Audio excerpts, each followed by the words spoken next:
Assalamualaikum warahmatullahi wabarakatuh. Selamat siang teman-teman dan Bapak dosen teknologi basis data. Di sini kami kelompok 4 ingin mempresentasikan sistem database kasir yang di sini perkenalkan nama saya Muhammad Masih dengan NIK 202. Perkenalkan, nama saya Marisa Laila dengan NIM 194. Perkenalkan, nama saya Fahriza Devin, NIM 209. Perkenalkan, nama saya Danawi Karantavali dengan NIM akhir 218. Mohon maaf Pak, kami menggunakan Discord karena terhalang situasi yang tidak bisa memungkinkan untuk kita ketemu secara offline. Oke, saya Marisa Laila Aulilatifah akan menjelaskan mengenai laporan akhir tugas proyek mata kuliah Sistem Teknologi Basis Data bab 1.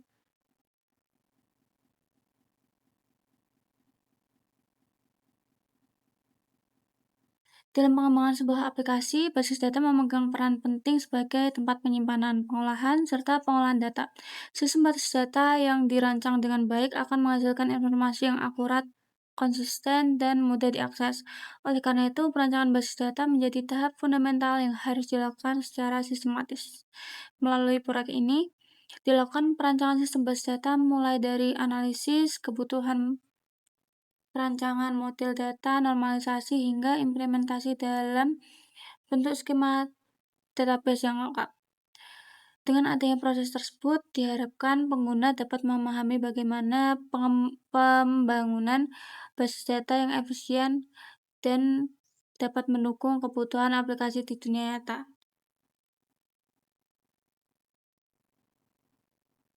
Rumusan masalahnya yang pertama, bagaimana merancang model data yang sesuai dengan kebutuhan sistem. Yang kedua, bagaimana melakukan normalisasi data hingga minimal bentuk normal ketiga. Yang ketiga, bagaimana mengimplementasikan basis data menggunakan perintah SQL.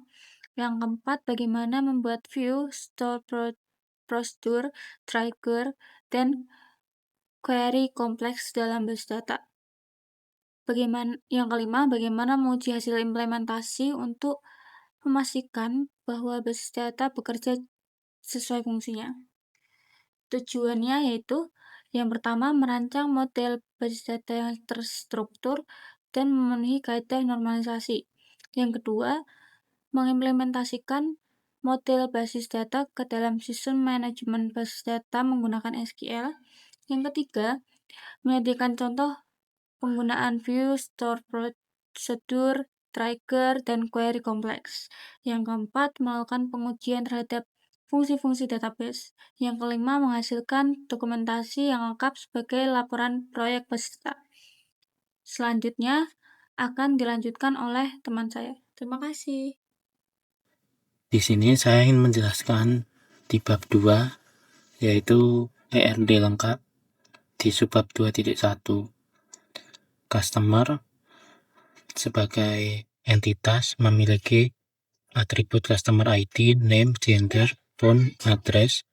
Customer melakukan sel memiliki atribut note, cash, sell ID, invoice, customer ID, total price, discount, final price, remaining, there, dan user ID. Lalu user memproses sel. User memiliki atribut user ID, username, role, address, name, dan password. Lalu sel menghasilkan card. Card memiliki atribut card ID, item, price, quantity, diskon, total, dan user ID. Card menghasilkan sel detail. Sel detail memiliki atribut diskon item, total, quantity, detail ID, card ID, price, item ID. Lalu sel detail mencatat item, name, price, item ID, barcode, kategori ID, image, stock, dan unit ID. Lalu item menyediakan supplier menyediakan item. supplier memiliki atribut supplier ID, name, phone, address, dan description text. Lalu item, lalu unit digunakan atau unit memiliki atribut unit ID dan name. Item memiliki kategori, kategori memiliki atribut name dan kategori ID. Lalu di sini ada normalisasi hingga minimal 3 NF. Terdapat tabel mentah sebelum dinormalisasi. Tabel mentah berikut gabungan dari seluruh atribut dari entitas sel, customer, user, card, sel detail, item, kategori, unit, dan supplier. 1 NF, semua nilai harus atomic dan tidak ada replicating group, maka tabel dipisah berdasarkan entitas. Ini adalah tabel customer, terdapat customer ID, name, gender, phone, address. Lalu tabel user, terdapat user ID, name, username, password, role, dan address. Lalu tabel item, terdapat item ID, name, price, kategori ID, unit ID, barcode, stock, image. Lalu tabel kategori, terdapat kategori ID, name. Lalu tabel unit, terdapat unit ID dan name. Tabel supplier, ada supplier ID, name, phone, address, description text. Lalu tabel card memiliki card ID, item ID, quantity, price, diskon, total, user, dan user ID. Lalu tabel sel, terdapat sel ID, invoice, total price, final price, remaining, cash, note, customer ID, user, dan user ID. Lalu tabel sel detail, terdapat detail ID, sel ID, item ID, quantity, price, diskon item, total, card ID. Lalu 2 NF, semua atribut non-key harus bergantung pada primary key. Tidak ada ketergantungan parsial. Seluruh tabel menggunakan primary tunggal, sehingga tidak ada partial dependency. Semua tabel lolos 2 NF tanpa perubahan. Lalu di 3 NF, atribut non-key tidak boleh bergantung pada non-key lain, atau non-transitive dependency. RD sudah memisahkan kategori unit supplier hingga lolos 3 NF. Lalu ini adalah tabel final 3 NF. Tabel customer ada customer ID, name, gender, phone, address. Lalu tabel user dapat user ID, name, username, password, role, dan address. Lalu tabel item terdapat item ID, name, price, kategori ID, unit ID, barcode, stock, image. Lalu tabel kategori terdapat kategori ID, name. Lalu tabel unit terdapat unit ID, name. Lalu tabel supplier terdapat supplier ID, name, phone, address, description, text. Lalu tabel card terdapat card ID, item ID, quantity, price, diskon, total, dan user ID. Lalu tabel sel terdapat sel ID, invoice, total price, final price, remaining, cash, note, customer ID, user ID. Lalu tabel sel detail terdapat detail ID, sel ID, item ID, quantity, price, diskon item, total, dan card ID. Lalu ini ada RAT-nya. Customer memiliki primary key, customer ID yang berhubungan dengan foreign key milik sel detail, yaitu customer ID. Lalu user ID memiliki password yang berhubungan dengan sel detail milik sel. Lalu card memiliki foreign key user ID yang berhubungan dengan sel ID milik sel. Lalu card memiliki card ID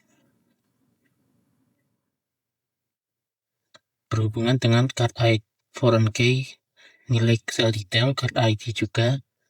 Lalu item terdapat kategori ID berhubungan dengan detail ID milik sel detail. Lalu supplier memiliki name yang berhubungan dengan item ID. Lalu unit memiliki name yang berhubungan dengan item ID yang terdapat di item. Lalu name di kategori berhubungan dengan primary key milik item, yaitu item ID. Lalu di sini terdapat struktur tabel. Ya, ini adalah tabel customer, nama atribut, tipe data, keterangan. Nama atribut itu nama atributnya, lalu ini tipe datanya seperti integer, varchar, enum, lalu keterangannya ini. Perkenalkan, nama saya Dana Wikaranta Fali dengan NIM akhir 218. Kali ini saya akan membahas selanjutnya, yaitu ada bab 3. Di sini yang pertama ada pembuatan database. Pada tahap ini digunakan perintah data definition language atau DDL seperti create table, alter table untuk membentuk struktur basis data sesuai dengan hasil perancangan pada bab 2. Di sini setiap tabel itu dibuat dengan mempertimbangkan atribut, tipe data, serta penentuan primary key dan foreign key. Primary key berfungsi sebagai identitas untuk setiap record, sedangkan foreign key digunakan untuk membangun relasi antar tabel, sehingga integritas data dapat terjaga. Selain itu, pemilihan tipe data yang tepat bertujuan untuk mengoptimalkan penyimpanan data dan mencegah kesalahan input. Berikutnya adalah melakukan pengisian data contoh atau mock data. Data ini dimasukkan menggunakan perintah insert into pada tiap tabel dengan jumlah antara 10 hingga 20 data per tabel. Pengisian mock data ini bertujuan untuk mensimulasikan kondisi data nyata yang akan digunakan untuk dalam sistem. Dengan adanya contoh, pengujian query, view, stored produce, dan trigger dapat dilakukan secara lebih realistis. Data yang dimasukkan mencakup data pelanggan, kategori barang, supplier, item, user, card, transaksi penjualan, serta detail penjualan. Selain bahan pengujian, mock data juga membantu dalam memastikan bahwa relasi antar tabel berjalan dengan benar. Jika terjadi kesalahan relasi, maka proses insert akan gagal sehingga dapat diperbaiki. Oke, lanjut yang ketiga yaitu ada view. View ini menggabungkan data dari beberapa tabel, yaitu tabel transaksi penjualan, tabel customer, dan tabel user. Dengan menggunakan view, pengguna dapat melihat informasi penjualan seperti nomor invoice, nama pelanggan, nama kasir, total harga, diskon, hingga harga akhir, dan tanggal transaksi tanpa menuliskan query join yang kompleks setiap kali dibutuhkan. Penggunaan view ini memberikan beberapa keuntungan, antara lain mempermudah pembuatan laporan, meningkatkan efisiensi query, serta meningkatkan keamanan data karena pengguna hanya mengakses data yang telah difilter melalui view tersebut. Oke, selanjutnya yang keempat yaitu ada store procedure. Store prosedur ini menerima beberapa parameter seperti ID item, harga, jumlah, diskon, dan ID user. Di dalam prosedur ini dilakukan perhitungan total harga secara otomatis berdasarkan harga dan jumlah barang dikurangi diskon. Keuntungan penggunaan store prosedur antara lain menyederhanakan proses input data, mengurangi duplikasi kode SQL, serta meminimalkan kesalahan perhitungan karena logika bisnis sudah ditangani langsung oleh database. Store prosedur juga dapat meningkatkan performa karena dieksekusi langsung di server database. Oke, selanjutnya yaitu ada trigger. Trigger ini berfungsi untuk mengurangi stok barang pada tabel item sesuai dengan jumlah barang yang terjual. Dengan adanya trigger, pembaruan stok dilakukan secara otomatis, tidak perlu perintah tambahan dari pengguna. Penggunaan trigger ini juga penting untuk menjaga konsistensi dan keakuratan data, khususnya pada sistem transaksi. Dengan demikian, data stok selalu mencerminkan kondisi sebenarnya dan resiko kesalahan akibat kelalaian pengguna dapat diminimalkan. Oke, selanjutnya adalah query kompleks. Query-query ini melibatkan fungsi agregasi seperti sum, count, dan average, serta penggunaan group by dan join antar table dengan adanya query kompleks. Sistem basis data tidak hanya berfungsi sebagai tempat penyimpanan data, tapi juga sebagai alat analisis untuk mendukung pengambilan keputusan. Hasil dari query kompleks ini nantinya ditampilkan dan dianalisis pada bab 4 sebagai bukti bahwa basis data telah berjalan sesuai dengan tujuan perancangan. Oke, selanjutnya akan dilanjutkan oleh teman saya. Selanjutnya saya akan menjelaskan di bab 4 yaitu hasil eksekusi query. Ya, di sini ada screenshot hasil. Ada yang pertama query dasar. Di query dasar ada select, Di sini bisa dilihat ini adalah select item, select from item. Terus di yang kedua ada where. Where ini untuk menemukan nilai di bawah nilai stok yang di bawah 50. Terus yang selanjutnya ada order by. Order by itu seperti apa ya? Seperti mengurutkan menurut harga yang paling mahal. Nah, di sini paling mahal ada sabun yaitu 20.000, terus dan seterusnya sampai ke yang paling murah. Yang terakhir ada limit. Nah, limit ini apa ya, yang limit.